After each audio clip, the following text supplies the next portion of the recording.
A skybox in a video game is the link to a breathing world. It is the equivalent of exposition in a movie. It is the foundation of the atmosphere in a world. In the European Dead Zone, it is the difference between night and day, between dawn and dusk.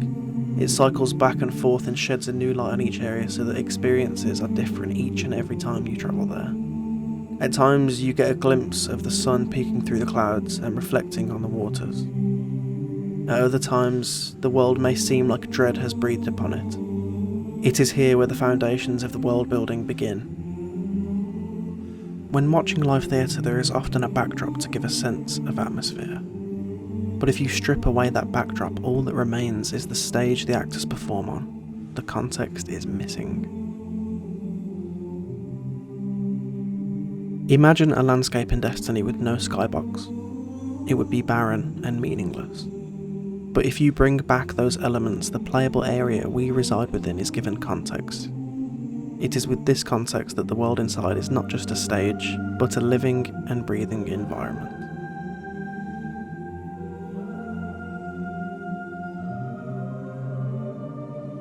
This is Destiny, the art.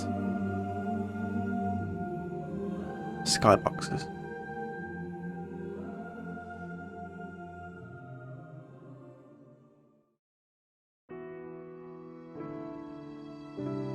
If you were to think of a space in Destiny that relies on its background more than any, what would it be? Mercury? Titan? The European Dead Zone? It is a difficult question, because each individual world is not a world until each piece of the puzzle is present.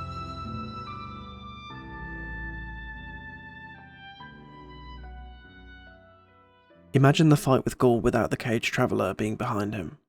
How would that impact the final act? It would take away all meaning and weight. The sense of scale disappears.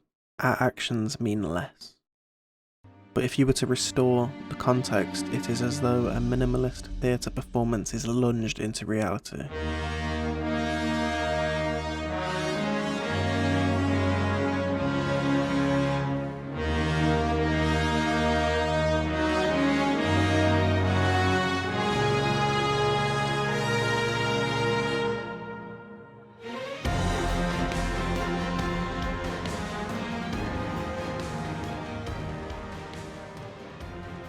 When rewatching movies, we often catch elements we hadn't seen on the previous viewing.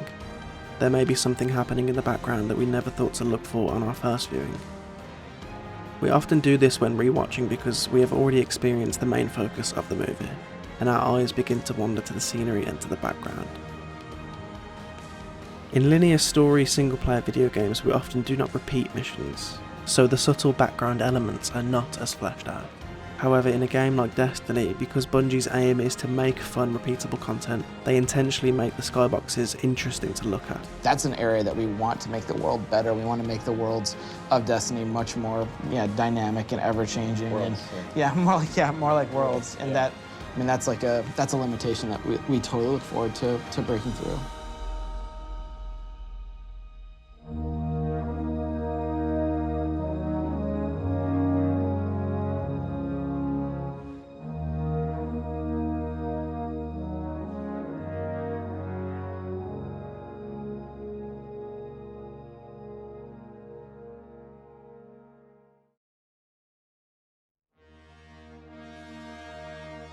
I mentioned in the prelude that Bungie don't get enough credit for the worlds that they create, so let's shine a light on those responsible for creating these vistas.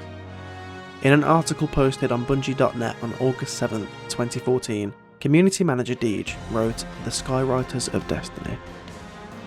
This article highlighted the works of the skybox artists for Bungie. A name brought up in particular was Mark Goldsworthy, the Sky Lead at Bungie.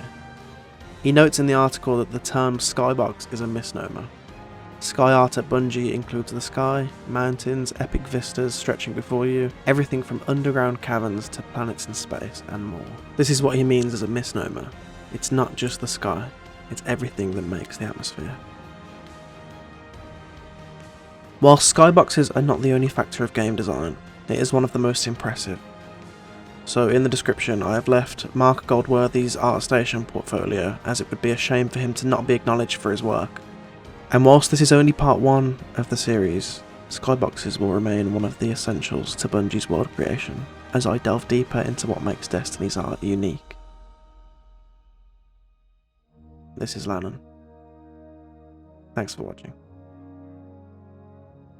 Stay tuned for the next videos in the series. As always, links are in the description below.